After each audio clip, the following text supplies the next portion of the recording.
Hi guys, welcome back to my channel. I hope you're having a great day so far and welcome to today's video, but more importantly, welcome into my new home, my new filming space.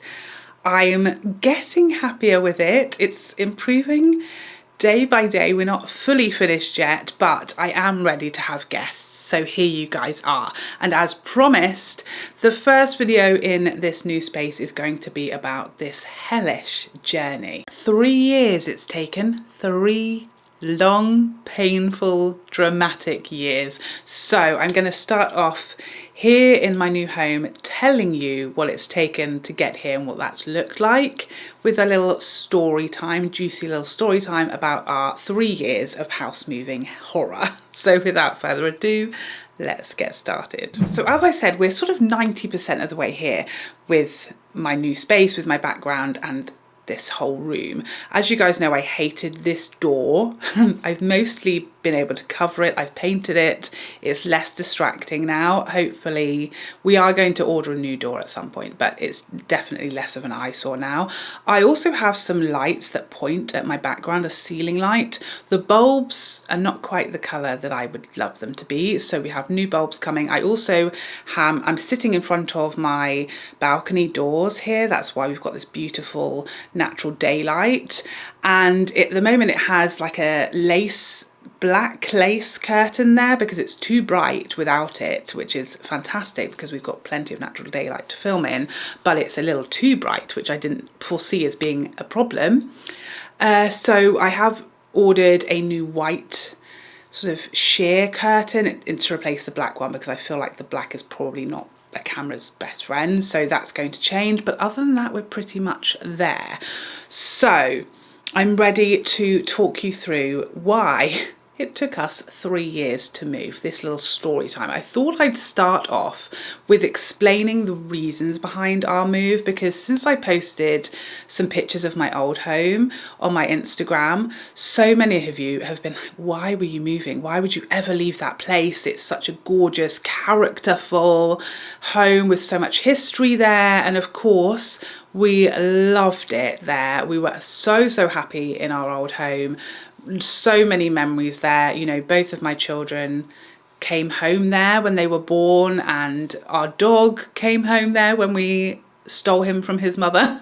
So there's a lot of history, love and memories in that home. So let's talk about the reasons behind the move. So first of all, yes, our old home was gorgeous, bursting of character and history. It was an old post office that was converted into a home. It was actually a post office, the shop of the post office, the sorting office and the bakery, and it was all sort of joined over the years to make a home. So the first thing to note is, while that seems really quirky and full of character, and it was, that does not come without a plethora of problems. When we moved in there, that home had been very, I don't want to say neglected, because the previous owners did do a huge amount of work, but they didn't do any of it properly, is what we found out. So every time we did anything, or you know, we opened anything, everything was completely done in like not in a correct way by a professional would do it. You know, we had all 3 bathrooms completely redone in the first few years when we moved in, and the builders were coming and being like, what has happened here? Every time we had a builder or professional come, the electrician, etc., they were just horrified by what they were finding. You know, yes, it does have a huge amount of character, but it's hundreds of years old. It's so much work to maintain, constant work, constant effort, and we just, you know, were really done with doing that. But the real reason behind our move, as in a relocation, because we have moved, you know, a good 3 counties over, was because we wanted to be nearer to our family. So this all started during COVID back in 2022. I've got a whole thing of notes here. That's how complicated this was. So during COVID, it really hit home how important it was to be closer to our family. And while we obviously hope that that doesn't happen again or anything like it, it could. And, you know, it really for us made us just really sad that we weren't closer. We weren't able to help my parents. We weren't able to see anyone because you weren't allowed to, you know, drive. You could at certain points on and off meet up with people and have a walk, but we couldn't do that with any of our family because we were too far. We weren't allowed to travel that far to visit them. I couldn't do their shopping for them. I couldn't help them out with anything, and nobody could help us out with anything either. And so that was really did put the thought in our head and sort of started the ball rolling that we really wanted to move. Also, we have had, you know, a few emergencies, like with my daughter's accident when she broke her arm, times when you just need family. You need someone who's not going to take 2 hours to get to you as quick as they, you know, can go. We just wanted to help our family, be closer to our family, and have someone to help us if we needed it as well. So that's kind of the motivation behind the move. So this sort of started in 2022. We put our house on the market for the first time. And during that time, we weren't the only people who had this thought during COVID. I don't know what this was like in other countries, but in the UK, there was an insane property boom. So when we first put our house on the market in spring 2022, we always went with spring each time it went back on. It was always spring if we could help it, because that's, you know, the busiest time of the year, the time when most houses are selling, most people are looking. So that's what we did. Unfortunately, every person on planet Earth had the same idea as us for all different reasons. With COVID, lots more people working from home, so lots of people were looking. It was crazy. We sold our house in like 3 days flat. We had numerous offers, all well over asking price. We sold it like that, and then became the hunt of our lives. Okay, we probably saw 20 houses that first time, and we offered, I want to say we offered on like 10 houses that first time, and all of our offers were well over asking price. Houses were selling, there was no second viewings. It was like you had to offer the day you saw that house or it was gone. And we were offering well over and above asking price and getting turned down over and over again. It was a crazy time. The market was nuts. We weren't even allowed to view houses until you were sold. And then we were losing all of these houses because we weren't a first-time buyer or chain-free or mortgage-free. Because we had a mortgage and we had a house that was selling, we just were never being picked.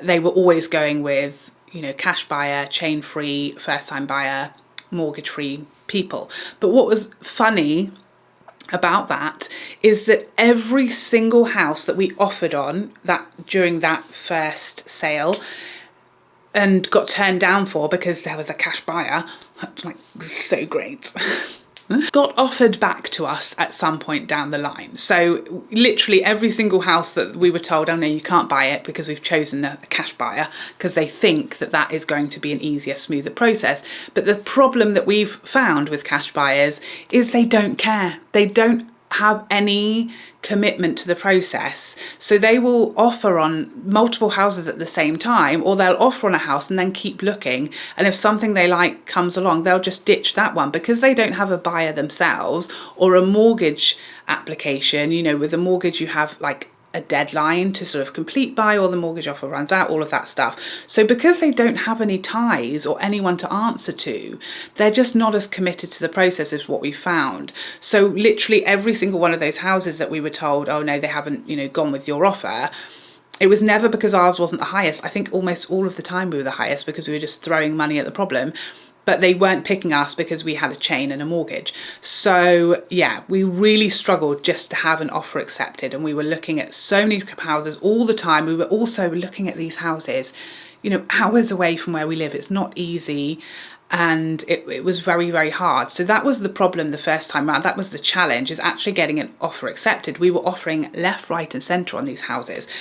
And as I said, we were getting turned down, and then weeks and weeks later, all of these houses were getting offered back to us because their cash buyer had pulled out willy-nilly, as they love to do. So having been turned down and sort of run out of even of houses to look at and getting really just exhausted in this process, we then were due to go on holiday. And at the airport, we got a phone call from one of these many, many houses that we had been turned down or told, you know, the offer, you weren't successful, called us up and said, are you still interested in this particular house? Because the buyer has pulled out. And we said, yes, yes, yes, we are still interested in it. It was our favourite house that we'd seen. We loved it, one of our favourite locations. And they said, okay, then it's yours. So literally we were getting on the plane having this conversation. So that is how we first sold and bought that first house. Now, when we first started looking, I was already doing my YouTube channel. My husband was still office based at this point. So we wanted to be as close to my family as possible, but we couldn't go completely to where my family are because that would have made a crazy commute for my husband. And he was like office based every day at that point. So we were looking sort of halfway between where we did live and where my family are in that first search.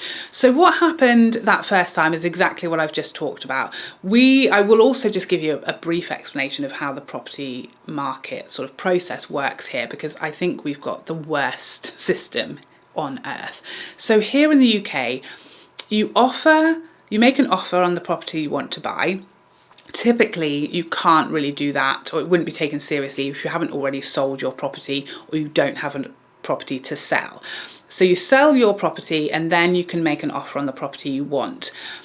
And then there's this huge convoluted, long solicitor-led process where they do all the searches and all the legal stuff happens, and that takes usually like 2 to 3 months. And that entire time, nobody is legally like committed to anything. At any point during those 2 to 3 months after you've had your offer accepted, you can just walk away with no repercussions, no finance, no fine, no nothing. You just walk away scot-free until you exchange. So that is the legal point, happens at exchange, and that takes a good 2 to 3 months typically. And because of this huge boom, that took even longer. And we were just naive, I think, going into that process. We really did not expect this to happen. We expected you make an offer and then it's accepted and you're buying that house. And that's just not what happened. So, months later, we literally left the school at the end of the term, at the end of the school year, said goodbye to all of their friends. They got presents, everybody signed cards. They did settling in days at their new school. And then our buyer pulled out.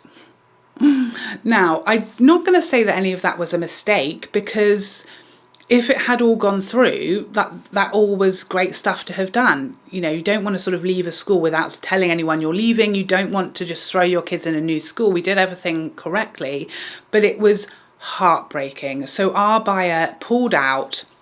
They tried to say it was because of the survey, but we found out, we looked at the survey and it's an older property, it's a 200-year-old property. So is the survey a blank sheet of paper? No, but there was nothing on it that was major. We are always upkeeping that property. There was nothing wrong with it. There was certainly nothing that would completely cut off a purchase of that property without even so much as a conversation or a renegotiation, nothing. These people just called up and said, we're pulling out because of the survey, even though they'd had the survey for like a month and not mentioned any problems. So what we found out later, because estate agents talk, they're all buddies, they all talk. What we found out later is that a property like had happened to us, that they had offered on previously and not got, had been offered back to them, and they had chosen to leave us and go to that other property, which I do understand it happens. People have to do what's best for them. But the fact that they lied and blamed the survey meant that we then had to declare that the house had failed a survey to other potential buyers. So they fully screwed us over in the process for no reason other than they obviously were ashamed of what they were doing. It was devastating. We were not prepared for that to happen at all. Our children had, we'd done everything to sort of really make the move smooth for them. We'd taken them to the house. We had planned for the house. We'd taken them to their new school. They'd made friends, and then it was just over. So that was really quite upsetting. We put the house straight back on the market, and because we were at the end of the process, we were literally about to get to the legal exchange when they pulled out.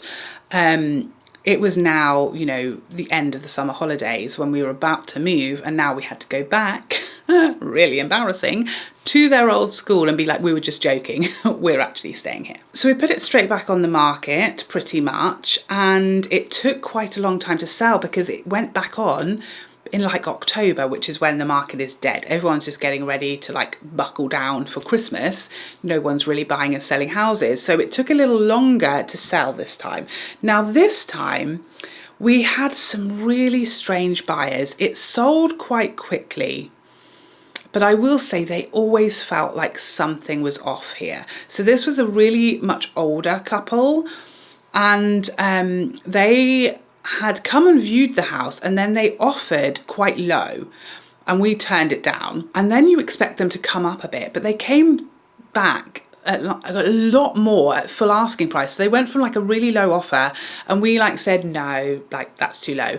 And instead of just adding a bit on, which is what you normally would expect and what we were prepared for, they came back and said, oh, okay, full asking price. And we were like, okay, great.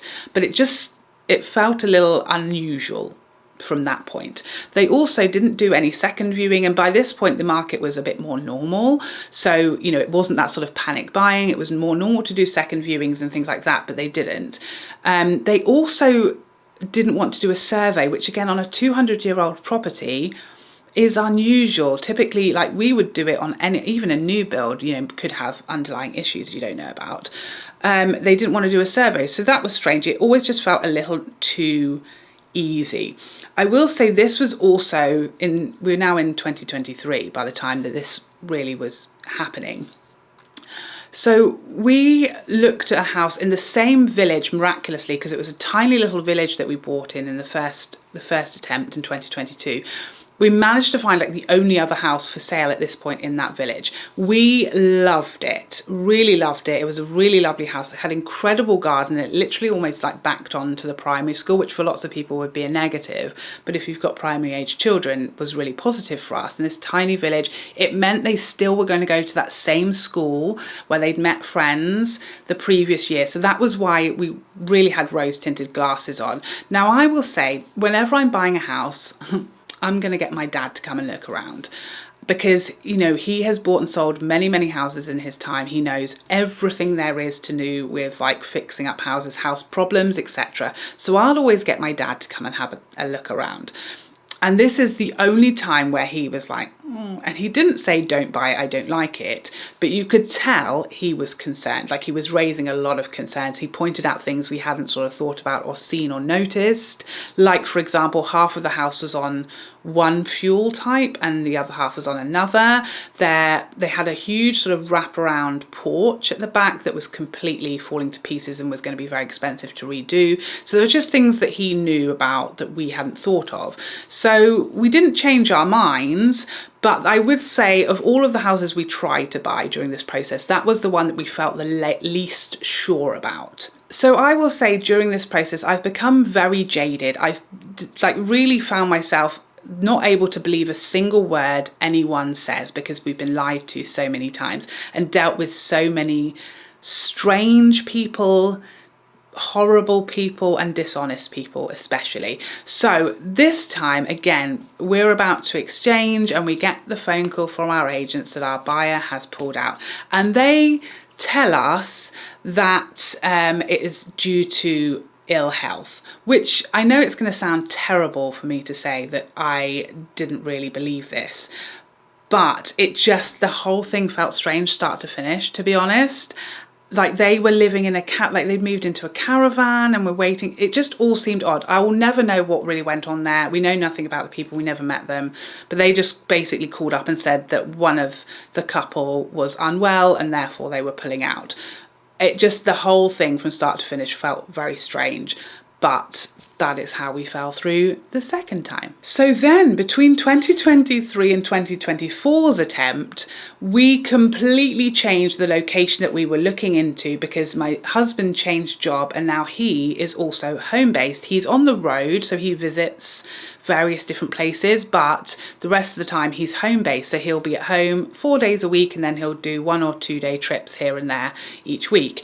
So now we could look completely to where my family were. So we completely changed our whole location of where we were looking. And this time, I'm going to change the buyers' names, but we sold to the Joneses, not their real name, but that's who we sold to this third time. Now we had sort of been familiar with the Joneses before. I think almost every time we put our house on the market, they viewed it, but the timing just never worked out. They loved it. I think the first time when it was sold like that, they might have even offered on it, but they hadn't sold. And so, you know, they weren't even in the running because so many other people were just fighting over it.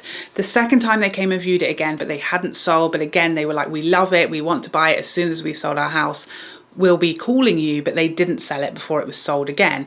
This third time, they came back and viewed it and they had already sold and they were able to put the offer in. So we were really happy because we knew these people were reliable. Remember, this is the third time now that we are selling the house. So it felt really good to be selling to these people who obviously had wanted our house for 3 years at this point and just hadn't been able to get it. It felt like they were the right people for the job. So this time, as I said, we were looking in a new location and it was even harder because it was even further from where we looked. So we were only really able to view like 2 properties at a time, and we were only able to view really on the weekends because it was too far. We weren't able to get here and back in like school hours to drop off and pick up the children. So it was super hard and we would just really struggle to find somewhere. We offered on 3 different houses this time, and this time we had a really long chain. It was the first time having a chain. I think the first 2 times both of those people were chain free. This time there was this whole long chain. And we were being told, because the people at the bottom of that chain had sort of had their offer accepted like months before we had received our offer, that we were under this time pressure. But to be like, that's just not how you want to buy a house. Like, I'm not going to be rushed into buying a house because someone else who I'm not even selling my house to is frustrated at how long this process has taken and how long the chain is getting. But basically at this point we became sort of in the power seat, if you will, because the market had changed so much that it was really a buyer's market. And so we were viewing houses and we were putting in not low offers, but we were certainly putting in, you know, something well under asking price because that was the market and we wanted to make sure we were taking advantage of our position and getting a good deal and getting just the most for our money. So we offered on a couple of houses and we were turned down. And I think we might have slightly increased and then turned down again. And so then we walked away from them because we felt like we weren't going to pay full asking price in this market when that's just not where the market was. And then we found this house that we're sitting in right now. We offered on it, and I don't want to talk exact numbers because I don't want to sort of talk about anything that will give away, you know, where we moved or the price of the house or anything like that, that sort of will help people, you know, just have too much information about our home. But we went in with a really strong offer, you know, very normal. Again, I'm not sure about other countries, but in this country, the normal sort of starting offer is 5 to 10% below asking price. So I can't remember exactly what our opening offer was, but I think it was probably like 7% below. So in the middle of those 2 numbers. Decent first offer. They turned down our first offer, and at this point we started getting phone calls that the bottom of the chain are basically demanding that we like buy somewhere today, and we go back and say we're literally in the negotiation process. We found our house, we've put in our offer, and we're going back, you know, it will be done, literally give us 24 hours. So we were really being put under a huge amount of pressure at this point, but it was okay because we were there, right? Or so we thought. And so we were doing the usual negotiation process. We had our first offer rejected. We went back with an offer that was literally, you know, almost full asking price. And that was just not really the market. It was not really a full asking price market. So we weren't happy about it, but we wanted to get this house. And they basically said that they couldn't answer our offer until they had renegotiated on their purchase property. Basically, they said that our offer wasn't going to allow them to buy the property they wanted at the price that I think they'd already offered on somewhere, despite having not sold their house.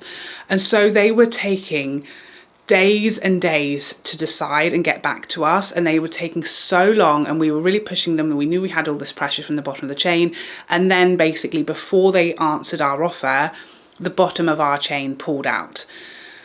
And that same day, this house, the owners of this house came back and accepted our offer, and we tried to fight the bottom of the chain, get them back, say we've done it, we're across the line, but they said no. They've basically had obviously during this time been looking at other houses, found somewhere else, and they pulled out, and so the chain collapsed. So although that time our buyers, the Joneses, still wanted to buy our house and their buyer still wanted to buy their house, we'd lost the bottom of the chain. So it happened again. But that time we hadn't really got anywhere, so we hadn't bought anywhere yet, we hadn't made any plans. So that was probably the least heartbreaking time, because although we loved this house, we hadn't sort of got it across the line yet. So yeah, it wasn't as dramatic or as upsetting of a process. It was just really frustrating. Also, like, this house that same day accepted our offer, but it was just too little too late. And then the house that we had offered on previously also came back and said they'd like to accept our offer now. You couldn't make it up. But the good news about that time is that our buyers still wanted our house. It's just that the chain wasn't complete. So we still always felt like we had this buyer there. They just had to resell their house. So when that chain fell through, everybody put their houses back on the market. We did, the Joneses did, their buyer did, and all we needed was one of these three houses to resell and we'd all be back in line. We still wanted the house we were trying to buy, this house, was still there and available. So it was just really a race against time to connect that chain again. But of all of the houses that went back on, we're now in 2025, ours sold first, which was a little sad because we did really want to sell to the Joneses. We'd never met them, but we did feel like they were reliable. They'd wanted the house for so long. We sort of wanted it for them, you know. But we had, let's call them, the idiots came along because these are the people that I hate the most in this whole process. So in 2025, the fourth time of asking, the idiots came along. They were moving, they wanted to move to the area because I think they had like grown-up children with grandchildren who they wanted to be nearer. And from the very first time they came to view our house, I think they came twice, they did a first and second viewing, they were telling our agent they were obsessed with the house. It's their dream home. They loved everything about it so much. And they had already sold their property and were almost completed. They basically said, until we complete, we don't want to offer on your property, because they had had a similar experience to us. They'd sold and had someone pull out on them multiple times. So they really wanted to break the chain, move into rented and just have that one house in the chain, which was perfect for us, because we felt the same, and we felt like this meant they weren't going to mess around, they weren't going to do anything stupid, because they are fed up of this just as we are. They then moved into the village. So they moved into our village where we lived, into a rented property to wait for our house to be ready. And they weren't necessarily putting pressure on us, but obviously they were ready, and we were fine with that because the house that we loved from last time was still available. We came back and we also got this house a lot cheaper than last time, because in the meantime between our house falling through and then us finding this new buyer, they had reduced the price, which was brilliant because we got the same price for our house, and then we got the one that we were trying to buy for a lot less because in that meantime it had been reduced. Amazing. So we very quickly found our new home, but we did ask to have a slightly delayed completion date because we wanted my daughter, who was in year 6, to finish her school at her school that she'd been at her whole life before we moved in the summer holidays. We didn't want to disrupt her. We didn't want to mess up her SATs, which she had to take, all of that stuff. So yeah, we asked them if they could do that, and they said that's fine. They then sort of slightly changed their mind and asked if we would pay their rent for them, because we were adding maybe like a month on to how long they were going to wait for our house to be ready. They wanted us to pay for their rent and also the storage of their stuff, which was the first time we felt like a bit like, I'm not sure about these people, because we didn't ask them to do that. We never suggested they should sell their house, move into rented to wait for our property, and we would always had this completion date in mind. So we said no to that. They then came to a fitting appointment. So bear in mind, we're now months out. We are again about to exchange any day. The legal point is probably a few days away. And they asked to come and do a measuring up appointment. So they want to come and measure for their furniture, which is normal. We did the same thing. Again, we had moved, we'd applied for school places for our children. They'd done their settling in days. We were about to exchange. We were probably 2 weeks away from moving. They want to come and do this measuring update day, and they did. They came and they measured up. They were there for like an hour. They'd actually been gone so long that we had to go back to the house. We always leave when there's any viewings, but we had to go back because it was almost school run time. And so we actually met them as they were coming out. They were so nice. They looked me straight in the eye and told me how excited they are. They can't wait. They love the village so much, and just how much they love the house. And the next day they called up and pulled out, and we were devastated. This was the worst one, I think, because we were so far down the line. We'd found a house that we loved. We'd got it at a great price. The children were so happy. The children loved the house. We were literally 2-3 streets down from my sister. Everything about this was brutal. It was so devastating, and it was the one we probably saw coming the least, because they had blown so much smoke up our bottoms, and they'd looked us in the eye and lied to us the day before. Apparently that measuring up appointment was basically, they had decided they wanted to buy a new build and they didn't want an older property. They decided that months after buying one. Fun. And they'd lied about the intention of that viewing. It wasn't a measuring up appointment. They were basically going and making their final decision that they were going to pull out. And there was no saving it. We asked if, there was some work or something they wanted us to do, or they wanted to renegotiate on the price, and they were like, no, we've just decided we want a new build. Okay, could have decided that a little earlier, but sure. So we hate those people. We were devastated. It was the first time I properly sobbed when the estate agent called me. I was absolutely crushed and so angry.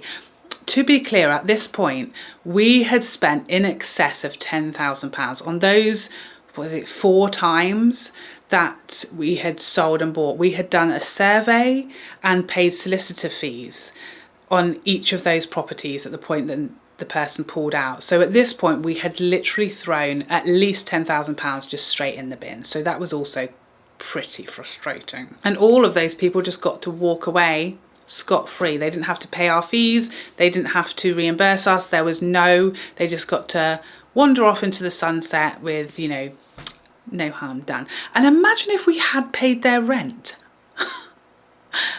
Thank goodness we didn't, because that would have been awkward, wouldn't it? But in a bizarre turn of events, in one of the small shining lights of good news, our estate agent, who by the way is an angel sent from heaven, she decided to call up the Joneses and just see what's going on with your house. Is there any hope before they lose the property they want to buy? What are the chances that you've got someone interested in your property? That same day when the idiots pulled out, the Joneses sold their house, and our estate agent called them the next day and was like, what's going on with your house? Any hope? Any prayers? And they were like, actually, yes, we literally just sold our house yesterday and we were going to call you today. We want to buy the house again. And so we went from utter despair, devastation on our knees the very next day. Oh, it's all fine. The chain went back. So the lady who had been buying the Joneses' house was buying their house again, and she had sold her house as well to first-time buyers. So now we were in like the longest chain we'd ever been in, but it felt better because the bottom of it was first-time buyers who are unlikely to want to do anything drastic, aren't they? Because they just don't know. Everyone else in the chain has been trying to buy the house they're buying for like 2 years at this point. That was the one that finally went through. And here we are a few months later. There were some little blips, there were some little niggles, a few little issues with people, namely the estate agents for this house, who were atrociously poor, caused quite a lot of issues, but we're here, we made it. And it only took 3 years. I would also like to tell, I mean, there's so many little mini stories in here. If you follow me on Instagram, you'll know about the house that we viewed where everything was just completely broken down and needed a lot of work, except for the kitchen, which was immaculately brand new. And when I asked, how come the kitchen is like so beautiful and brand new and everything else, you know, is quite outdated and needs a lot of work. And the estate agent told me that was because the elderly gentleman who lived there had opened the oven and there'd been some kind of explosion and he had died. And when I looked absolutely flabbergasted at the fact that he was telling me this, he said, don't worry, he didn't die here. He died in hospital several weeks later, as if that was great news. So that was probably the strangest viewing that we did. And obviously we didn't buy that house because I don't know how I'd have ever set foot in that kitchen without visually imagining what happened in there. We also had a young couple, a boy who was a YouTuber, I think a gaming YouTuber, and his girlfriend were buying their first home together. Unusual. Everyone else who looked at our house was older retired couples. So this was the only young couple that we got looking at our house. They viewed it 4 times. 4 times. And each one of those times was like an hour long, probably double the length of a typical viewing. They were desperate to know about the internet, okay? And they kept saying it's because the man does what I do. He's a YouTuber. He needs to know what the upload speeds are. So we sent him the information that you can Google yourself on the internet, but that wasn't good enough for him. He wanted to know what our package was. He wanted to come to our house, log on to our internet and upload a video to check how long it would take, which we said, I'm not sure we're going to do that because A, that's irrelevant. We pay for a certain package with a certain provider. You can choose a different one. Like our internet package is none of your concern and it's not going to be the same as the one you choose. If you want faster speeds, you can just pay for a different package. And basically after these 4 viewings of him asking to come and meet with us and log on to our internet and us saying we're not sure we want to do that, we just never heard from them again. So that was one of the strangest viewings we had at our house. But yeah, so many little nuggets that have happened over those 3 years, but all worth it. I know people say it all works out in the end, and I guess it did. I would have liked it to have worked out a little smoother though. But I will say the actual moving day went so smoothly. I feel like someone was like, let them off. Let their actual completion day go beautifully, which it did. It went so smoothly. We were in here like just after lunch. It was amazing. So, in the end, someone up there said, give them a break just for this one day. They've seen enough. So there you have it. That is the 3-year-long story of how and why we moved house. Did we regret it at times? Did we want to change our mind at times? Oh yes, yes we did. But we're here, we made it, and we're super duper uber happy with where we are, with our home, with the location, and everything is just the perfect dream. So I don't know if I'd quite say it was all worth it in the end, but it was close. But there you have it. That is our house moving hell story time of 3 years and 5 attempts and at least £10,000 in the bin. So please feel free to share your crazy house moving stories in the comment section down below. I do feel slightly motivated to start some kind of campaign to have the English housing market process changed, because Scotland's is way better than ours. Like, what are we doing, England? We've got the worst one. But there you have it. Thank you so much for joining me today. I hope you enjoyed this horror story that I was telling you, and I would love to see you in the next one. Otherwise, take care for now. Bye bye bye bye bye.